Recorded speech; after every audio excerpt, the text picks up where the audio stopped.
गुलबर्गा के वाड़ी junction ACC cement factory में लगी आग। चितापुर तालुके में वाक़े है फैक्ट्री। अमला आग पर काबू पाने में है लगा हुआ। किसी जानी नुकसान की नहीं कोई इत्तला।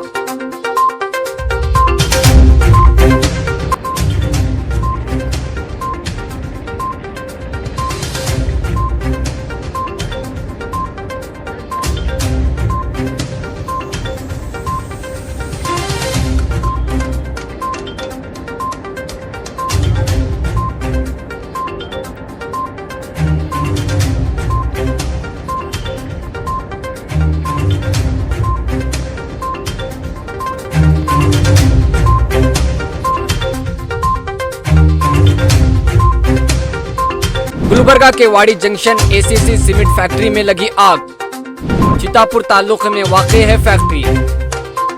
अमला आग पर काबू पाने में है लगा हुआ। किसी जानी नुकसान की नहीं कोई इत्तला।